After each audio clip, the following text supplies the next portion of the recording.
오늘 이 시간에는 산상수훈 주기도문의 말씀 중에서 우리 아버지라는 제목으로 말씀을 전하도록 하겠습니다. 지난 시간에 우리는 이 주기도문의 서론에 대해서 우리가 살펴보았습니다.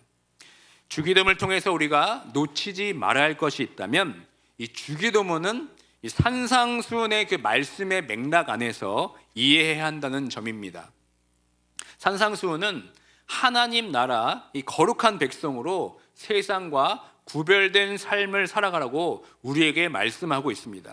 그리고 그 산상수훈의 그 말씀 중심에 바로 이 주기도문이 있다고 지난 시간에 나눴습니다. 그러니까 주기도문은 단순히 외우는 기도가 아닙니다.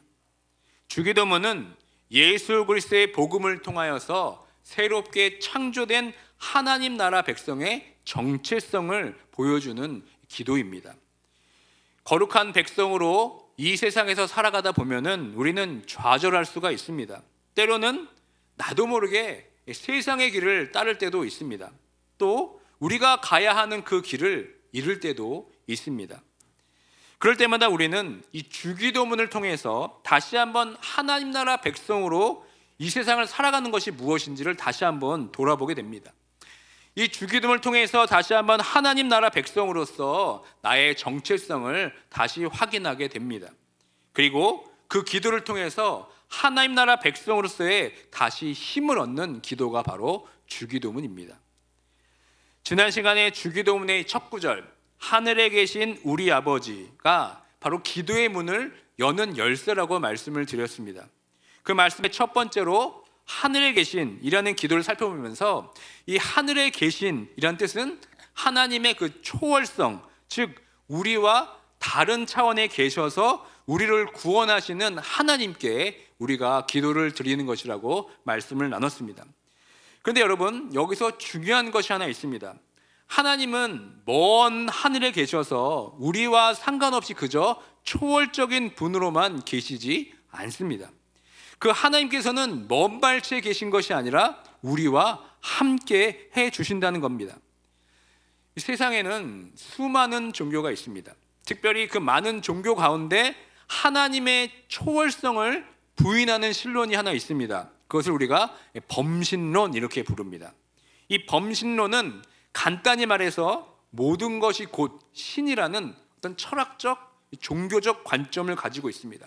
즉 우주 자체가 신이거나 모든 만물 속에 신이 내재되어 있다고 보는 것입니다. 그런데 우리가 믿는 기독교는 무엇입니까? 유일신론입니다. 유일신론은 하나의 절대적인 신, 즉 하나님께서 이 세상을 창조하고 다스린다고 믿습니다. 그렇기 때문에 우주 자체가 신이거나 모든 만물의 신의 일부로 보는 범신론과는 아주 근본적으로 다릅니다.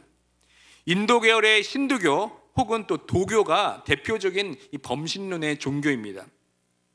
특별히 범신론과 우리가 믿는 기독교와 절대적인 차이를 보이는 게 있습니다. 그것이 바로 구원론입니다. 이 범신론의 구원론은 자력 구원론입니다. 인간을 구원하는 신이 따로 없고 자신의 힘으로, 다시 말해 고행, 절제 등의 어떤 삶을 통해서 스스로 깨닫고 구원에 이른다고 믿습니다. 그렇기 때문에 우리밖에 이 초월의 세계에서 우리를 구원하는 초월자가 없다고 생각을 합니다. 그런데 우리가 믿는 기독교는 그렇지 않습니다. 나의 행위로 구원받는 것이 아닙니다. 오히려 이 구원에 있어서는 나는 아무것도 할 수 없고 오직 예수 그리스도를 믿는 그 믿음으로만 구원받는다고 우리는 믿습니다. 그렇다면 그것이 어떻게 가능합니까? 나의 행위도 아니고 나의 어떤 절제나 삶의 양식도 아닌 무엇으로 우리가 구원을 받게 되는 것입니까? 하나님께서 초월하시기 때문에 그것이 가능한 것입니다. 우리 인간을 구원하시기 위해서는 하나님은 반드시 초월하셔야만 합니다. 그런데 그 하나님께서 그저 하늘 꼭대기 먼 발치에 서서 자신의 초월성만을 드러내는 것이 아니라 말씀으로 온 세상을 창조하신 그 하나님께서 말씀의 그 육신의 옷을 입고 이 땅에 오셔서 우리와 함께 거하신다는 사실입니다. 이것이 바로 하나님의 내재성입니다. 그러니까 그 초월의 하나님이 예수 그리스도를 통해서 이 땅에 오셨습니다. 우리에게 새로운 생명을 주시기 위해서 이 땅에 오셨습니다. 그래서 우리에게 모든 것을 공급해 주시고 가장 좋은 것을 주시기 위해서 우리에게 직접 찾아오신 것입니다. 이것이 바로 초월하시면서 우리와 함께 하시는 하나님이십니다. 그렇기 때문에 하늘에 계신이라는 기도를 통하여서 하나님의 그 초월성을 말했다면 그 뒤에 나오는 우리 아버지는 그 하나님께서 우리 가운데 오셔서 우리와 함께 하신다는 그 친근함을 강조하는 기도입니다. 그 초월의 하나님께서 먼 발치에 계시지 않고 우리와 가운데 계시고 우리와 함께 하시면서 우리 가운데 내재하셔서 우리를 돌봐주시는 하나님이기 때문에 그 하나님을 우리는 아버지라 부르면서 기도하는 것입니다. 그런데 하늘에 계신 아버지 이렇게 기도해도 될 텐데 예수님께서는 하늘에 계신 하고 어떻게 아버지를 부르면서 기도하라고 가르쳐주고 있습니까? 우리 아버지 이렇게 부르면서 기도하라고 가르쳐주고 있습니다. 이것을 우리가 오늘 주목해 볼 필요가 있습니다. 이 인칭 대명사인 이 우리라는 단어는 우리 일상에서 참 많이 사용합니다. 이 우리라는 단어는 어떤 단순한 대명사를 넘어서 특별히 이 한국인의 어떤 정서와 문화를 깊이 반영하는 아주 특별한 단어가 바로 우리라는 단어입니다. 예를 들면 우리가 자주 사용하는 말 중에 우리 집이라는 단어가 있습니다. 이 우리 집이라는 것은 한국 사람들끼리는 나의 집, 본인 집 이런 것을 의미합니다. 그런데 외국인들이 이 말을 들으면 어떻게 됩니까? 우리가 복수형으로 해석이 되기 때문에 우리 집 하면 나의 집이라기보다는 여러 가족이 함께 모여 살아가는 집을 의미하는 것으로 오해를 할 수 있습니다. 또 아주 흥미로운 것이 있습니다. 우리가 다른 사람에게 자신의 남편이나 아내를 소개할 때 나의 남편입니다 혹은 나의 아내입니다 이렇게 말하면 되는데 보통 한국 사람들은 보통 남들에게 이야기할 때 어떻게 합니까? 우리 남편 아니면 우리 아내 이런 말을 아무 무리 없이 사용을 합니다. 영어로 하면 my husband, my wife라고 하면 되는데 한국어에서는 우리를 사용해서 우리 남편, 우리 아내라고 사용하는 경우가 참 많이 있습니다. 그런데 이것을 영어 그대로 번역한다면 아주 큰 오해를 일으킵니다. 만약 외국인 친구한테 나의 남편이나 나의 아내를 our husband, our wife라고 했다면 정말 큰일이 납니다. 왜냐하면 아무리 친한 사이라 하더라도 남편이나 아내를 공유할 수가 없기 때문에 그렇습니다. 이처럼 한국 문화에서 사용하는 이 우리라는 단어는 이처럼 관용적으로 우리가 많이 사용하게 됩니다. 그래서 우리들은 우리 아버지 이렇게 기도했을 때 사실 별다른 감흥이 없습니다. 왜냐하면 우리 아버지라고 해도 자연스럽게 우리들은 나의 아버지라고 쉽게 받아들이기 때문에 그렇습니다. 그러나 주기도문에서는 이 우리라는 이 특별한 단어의 의미를 가지고 있습니다. 성경에서 이 우리라는 개념을 말할 때는 이 수평적인 관계를 말하는 것입니다. 그런데 이 수평적 관계는 이 수직적인 관계, 즉 하나님과의 관계와 직접적으로 연관되어 있는 것을 우리는 주기도문 앞 뒤의 말씀을 통해서 우리는 알 수가 있습니다. 주기도문 앞에 있는 마태복음 5장 23절과 24절의 말씀을 우리 함께 읽도록 하겠습니다. 그러므로 예물을 제단에 드리려다가 거기서 네 형제에게 원망 들을 만한 일이 있거든 더 생각나거든 예물을 제단 앞에 두고 먼저 가서 형제와 화목하고 그 후에 와서 예물을 드리라. 아멘. 이 말씀을 통해 우리가 무엇을 알 수 있습니까? 우리의 범주 안에 있는 사람과 문제가 발생되었을 때 화해하지 않고 예배한다면, 아니면 나의 기도와 들을 때 화해하지 않고 기도한다면 그것이 문제가 된다는 것을 지금 말씀하고 있습니다. 또한 예수님께서 이 주기도문의 본문 바로 다음에 또 수평적 관계에 대한 해결에 대해서 말씀을 하고 있습니다. 마태복음 6장 14절의 말씀 함께 읽습니다. 너희가 사람의 잘못을 용서하면 너희 하늘 아버지께서도 너의 잘못을 용서하시려니와 너희가 사람의 잘못을 용서하지 아니하면 너희 아버지께서도 너의 잘못을 용서하지 아니하시리라. 아멘.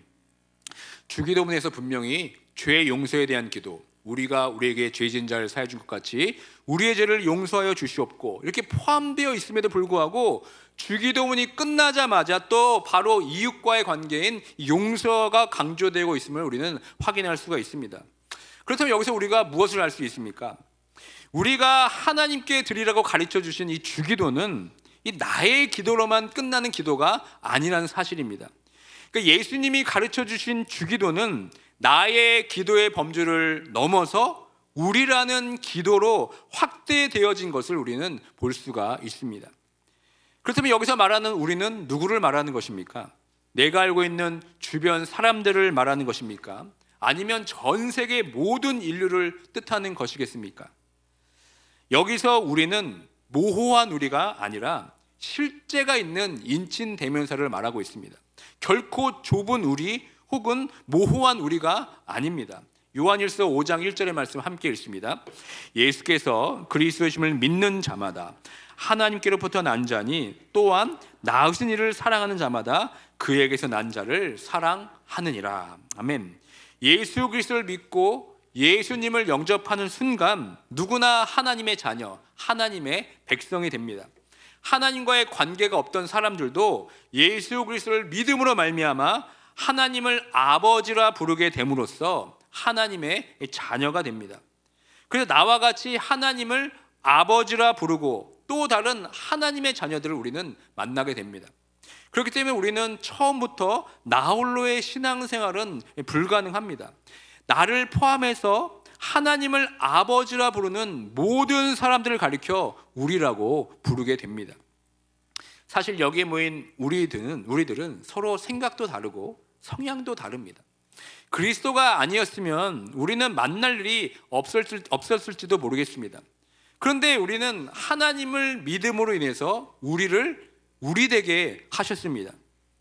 그러므로 예수 그리스도께서 가르쳐 주신 주기도문은 그리스도 안에 있는 나의 형제 자매들과 연결되어 있다는 것입니다. 교회 안에서 몇십 년을 신앙생활을 같이 했어도 그냥 대면대면하게 지내는 분들이 있습니다. 그렇게 수많은 시간을 함께 한 하나님을 섬기고 한 교회를 섬겼지만 우리라는 이 공동체 의식 없이 너는 너고 나는 나다라는 식으로 신앙생활 한 분이 의외로 많이 있습니다. 이 교회의 성도분들끼리 이 우리라는 이 공동체성이 심겨지게 되려면 주중에 여러 번 만나서 밥 사주는 걸로 그런 피상적인 관계로 되지가 않습니다. 교회의 성도분들 간에 우리라는 진정한 관계가 되기 위해서는 이 기도가 중심이 되어야 합니다. 내가 그들의 기도 제목을 알고 함께 기도해 줄 수 있는 관계, 이것이 바로 우리라고 불리우는 성도들 간의 관계입니다. 교회 안에서 서로 친하게 지내는 성도분들이 있습니다. 그런데 그 관계가 그저 편하게 만나서 이야기하는 정도의 관계로 멈춰 있으면 안 됩니다. 진정한 우리가 되려면 우리는 그들의 기도 제목을 알고 진심으로 기도해 주는 관계가 되어야 합니다. 이것이 온전한 공동체이며 온전한 성도의 관계입니다. 일주일에 몇 번을 만나고 함께 시간을 보내주고 밥도 사주고 서로 친하게 지냈다 하더라도 서로의 기도 제목을 모르고 서로를 위해 기도하지 않는 관계는 금세 깨지고 맙니다. 오래 가지를 않습니다. 그렇게 몇십 년을 교회에서 교제해도 그 관계는 피상적인 관계일 뿐입니다. 예수님께서는 이 우리라는 이 공동체성을 기도로 심어주시면서 진정한 하나님 나라 백성의 공동체가 무엇인지 우리에게 지금 가르쳐 주시기 위해서 우리에게 우리라는 기도를 지금 알려주고 있습니다. 그렇기 때문에 우리는 이 주기도문에서 이 우리라는 단어를 주목해 볼 필요가 있습니다. 이 주기도문에서 이 우리라는 단어가 여러분 몇 번 나오는지 알고 계십니까? 우리 앞에 화면을 보시면서 주기도문에 우리라는 단어가 몇 번 나오는지 한번 확인해 보도록 하겠습니다. 다 함께 읽도록 하겠습니다. 하늘에 계신 우리 아버지, 오늘날 우리에게 일용할 양식을 주옵시고 우리가 우리에게 죄 지은 자를 사하여 준 것 같이 우리의 죄를 사하여 주옵시고 우리를 시험에 들게 하지 마시옵고 다만 악에서 구하옵소서. 여러분, 우리라는 표현이 몇 번 나옵니까? 총 6번이나 나옵니다. 여러분, 주기도문에 이렇게 우리라는 단어로서 도배되어 있다는 것이 놀랍지 않습니까? 그런데 헬라어 원문을 살펴보면 우리라는 단어가 9번이나 등장합니다. 그러므로 예수님께서 가르쳐 주신 주기도문은 개인적인 기도라기보다는 공동체적인 기도입니다. 하나님을 아버지라 부르고 있는 하나님 나라 백성들인 우리의 형제 자매들을 마음에 품고 기도하는 것이 바로 주기도문입니다. 그렇다면 여러분의 기도를 한번 살펴보시길 바랍니다. 여러분들이 기도를 드릴 때 우리 공동체를 위한 기도가 포함되어 있습니까? 그저 나의 평안, 나의 안녕, 나의 간구만 드리고 있지는 않습니까? 내가 기도로 품는 형제, 자매, 그리고 나의 어떤 공동체가 없다면 그것은 이기적인 기도일 뿐입니다. 일용할 양식을 주시옵고, 우리가 이렇게 기도할 때 나의 일용할 양식만 해결되었다고 끝이 나면 안 됩니다. 우리의 배고픈 이웃들을 위해서 우리도 함께 기도해야 합니다. 나의 죄만 씻는다고 끝이 되면 안 됩니다. 우리 공동체의 죄에 대한 아픔과 통곡이 있어야 합니다.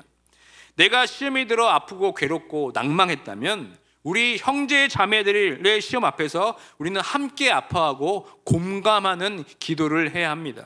이것이 바로 예수님께서 가르쳐 주신 우리라는 기도입니다.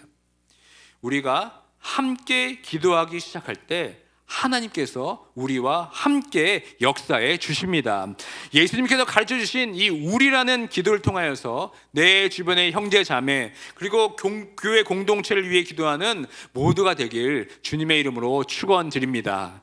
그래서 나의 이기적인 기도로 나의 기도가 멈추는 것이 아니라 우리의 기도로 확장되어서 우리의 기도의 지경이 넓어지고 우리의 기도가 깊어지는 그런 기도가 되길, 기도의 사람이 되길 주님의 이름으로 축복드립니다.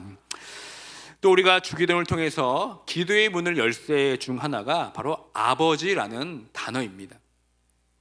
사람과의 관계를 알려면 그들이 어떻게 서로를 부르는가, 이것을 통해서 그 관계를 알 수가 있습니다.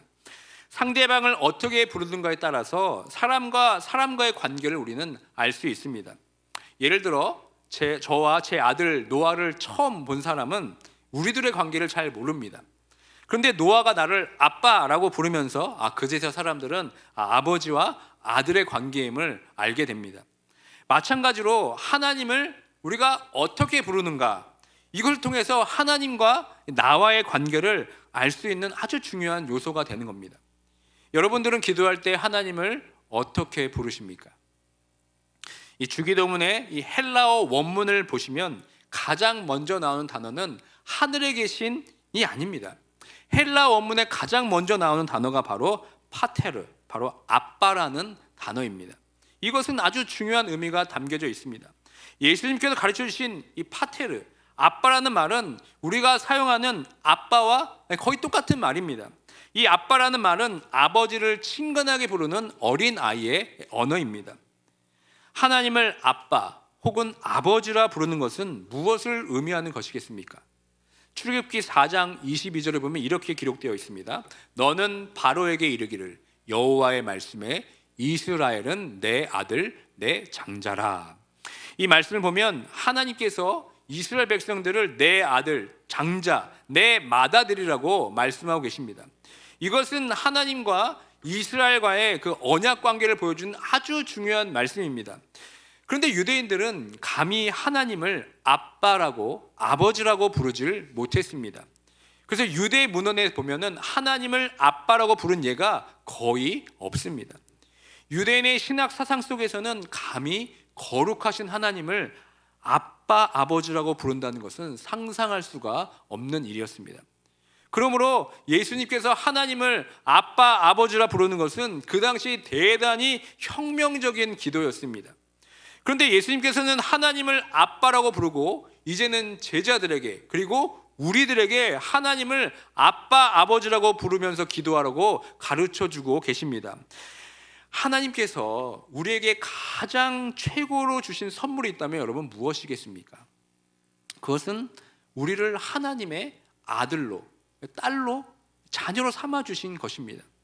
그것을 사도 바울은 우리를 하나님의 아들로 입양시켜 주셨다고 말씀하고 있습니다. 로마서 8장 15절의 말씀을 함께 읽습니다. 너희는 다시 무서워하는 영을 받지 아니하고 양자의 영을 받았으므로 우리가 아빠 아버지라고 부르짖느니라. 아멘.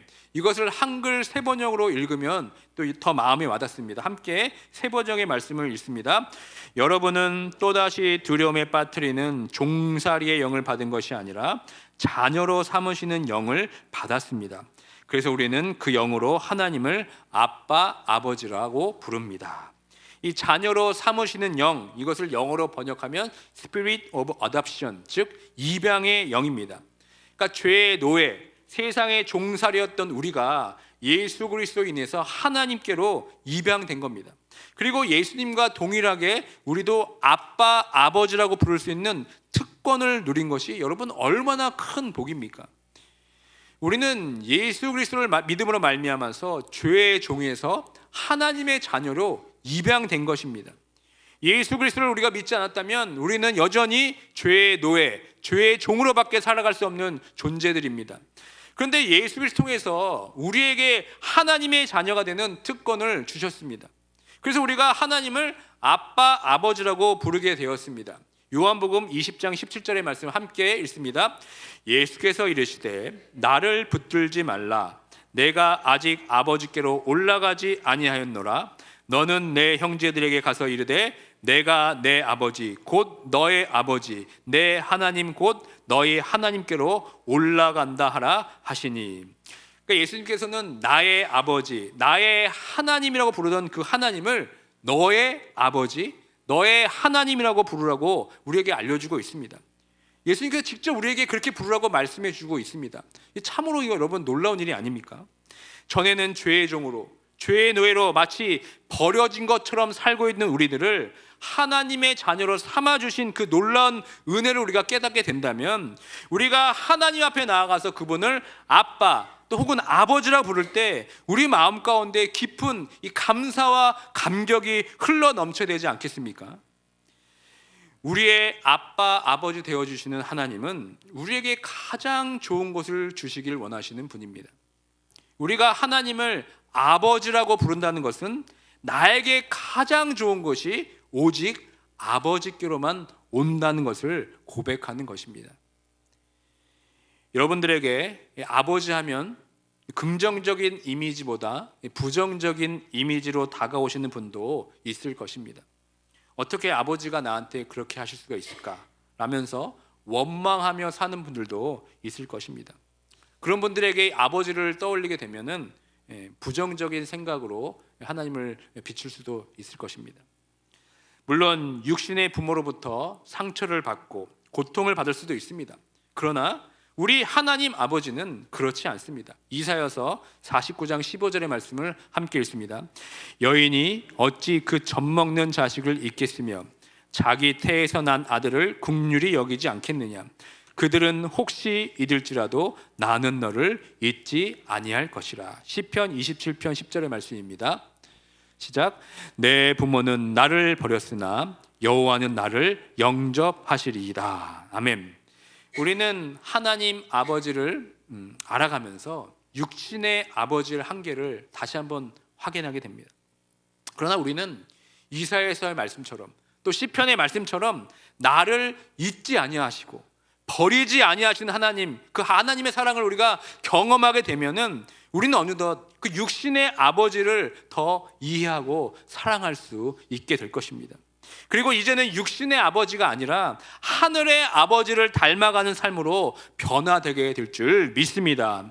여러분, 또 그것이 끝이 아닙니다. 하나님의 아들로 입양된다는 것은 하나님의 아들로서 하나님의 모든 것의 상속자가 된다는 뜻도 포함이 되어 있습니다.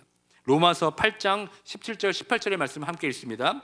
자녀이면 또한 상속자 곧 하나님의 상속자요 그리스도와 함께한 상속자니 우리가 그와 함께 영광을 받기 위하여 고난도 함께 받아야 할 것이니라. 생각하건대 현재의 고난은 장차 우리에게 나타날 영광과 비교할 수 없도다. 아멘. 하나님의 상속자가 된다는 의미가 무엇입니까? 그것은 하나님의 것이 다 내 것이라는 뜻입니다. 예수 그리스도가 받아 누리고 있는 모든 권세와 능력을 나도 누린다는 것입니다. 여러분, 이것을 믿으십니까? 죄의 종이었던 우리를 자녀 삼아 주신 것도 모자라서 이제는 하나님께서 누리고 있던 모든 것을 상속해 주신다는 것이 여러분 얼마나 놀라운 은혜입니까? 그런데 상속을 받기 위해 또 우리가 받아야 할 것이 함께 있습니다. 그것이 무엇입니까? 다시 한번 17절의 말씀을 함께 읽도록 하겠습니다. 시작. 자녀이면 또한 상속자 곧 하나님의 상속자요 그리스도와 함께한 상속자니 우리가 그와 함께 영광을 받기 위하여 고난도 함께 받아야 할 것이니라. 아멘. 상속자의 영광을 위해서는 고난도 함께 받아야 한다고 말씀하고 있습니다. 여러분, 고난은 누구나 다 피하고 싶습니다. 고난처럼 또 힘든 것도 없습니다. 예고 없이 불현듯 찾아오는 것이 바로 고난입니다. 그런데 우리가 그 고난을 이길 수 있는 힘이 무엇입니까? 이 사도 바울의 고백처럼 그것은 바로 고난 뒤에 찾아올 영광을 믿기 때문에 그렇습니다. 우리가 하나님을 아빠, 아버지라고 간절히 부를 때의 모습은 사실 우리가 어떤 평안함 가운데 다정하고 친근하게 부르기보다는 내가 처한 고통과 절망과 아픔 가운데 그 하나님 아버지를 부를 때가 더 많이 있습니다. 하나님 나라 백성으로서 이 세상과 다른 길을 가기 위해 몸부림치다 보면 우리는 이 세상 속에서 고난을 당할 수밖에 없습니다. 그때 우리는 그런 절망과 고통 가운데 있을 때 우리는 하나님을 아버지라 부르면서 기도할 수밖에 없습니다. 때로 교회를 섬기면서 또 성도들을 섬기면서 우리가 어려운 일을 당할 때도 있습니다. 때로는 오해도 받기도 하고 억울한 일을 당할 때도 있습니다. 그때마다 우리는 우리의 아빠, 아버지 되신 하나님께 나아가 기도할 수밖에 없습니다. 다른 기도도 필요가 없습니다. 어떤 말도 할 수 없이 그저 아버지만 불러도 눈물이 막 터져 나옵니다. 때로는 운전하며 가다가 나도 모르게 아버지 힘들어요. 이 한마디의 기도로 인해서 눈물을 주체 없이 흘리며 기도할 때가 우리가 얼마나 많이 있었습니까? 그저 아버지만 불러도 마치 하나님께서 내가 너를 잘 알고 있다, 내가 너를 사랑한다면서 우리를 안아주시는 그 하나님의 사랑을 경험할 때가 우리가 얼마나 많이 있습니까? 혹시 지금 그런 여러 가지 환난과 고통 가운데 좌절하고 계신 분이 이 자리에 계십니까? 그러나 그 고통이 고통으로 끝나지 않으려면 다시 한번 우리에게 가장 좋은 것으로, 가장 선한 것으로 인도해 주시는 아빠, 아버지 되어주신 하나님을 간절히 부르며 기도하시는 모두가 되길 주님의 이름으로 축원드립니다. 문제는 고통이 고통인지도 모르고 고통 가운데 그저 낙심하며 절망 가운데 있는 것입니다. 하나님을 아버지라 부르면서 기도하라고 분명히 예수님께서 가르쳐 주셨음에도 불구하고 갑자기 닥친 고통과 고난 앞에서 아버지를 찾지 않고 스스로 침몰할 때가 여러분 얼마나 많이 있습니까? 그냥 아버지라고 크게 부르기만 해도 하나님께서 내가 안다, 내가 알아 라고 말씀해 주시고 안아주실 텐데 그 하나님 아버지를 부르지 못해서 낭망하고 좌절할 때가 있지는 않습니까? 그럴 때일수록 우리는 예수님께서 가르쳐 주신 이 주기도, 우리의 아빠, 아버지를 간절히 부르면서 기도하며 나아가야 합니다. 비록 앞이 보이지 않고 길이 좁고 험난할지라도 우리의 모든 것 되시며 우리를 구원해 주시고 우리를 자녀 삼아 주신 아빠, 아버지를 부르며 기도할 때 우리는 모든 고난을 능히 이겨내게 될 줄 믿습니다. 우리에게 가장 좋은 것을 주시기 위해서 아빠, 아버지로 부르면서 기도로 달려가는 우리 모두가 되길 다시 한번 주님의 이름으로 축복합니다. 다시 한번 이 하늘을 여는 열쇠인 주기도, 하늘에 계신 우리 아버지, 이 기도를 통해서 나의 기도가 우리의 기도로 변화되길 소망합니다. 나의 기도만 머물러 있는 것이 아니라 우리의 기도로 변화되어서 우리가 드리는 기도가 깊고 넓게 열리게 되길 주님의 이름으로 축원드립니다. 그리고 우리를 고난 가운데 버려두지 않으시고 예수 그리스도를 통하여서 종의 신분에서 하나님 자녀 삼아주신 그 은혜를 여러분 기억하시길 바랍니다. 다시 한번 영원한 하늘의 복의 상속자로 삼아주신 아빠, 아버지께 기도로 나아가서 하늘의 복을 소망하면서 모든 어려움 가운데 이 기도로 승리하시는 모두가 되길 주님의 이름으로 축원드립니다.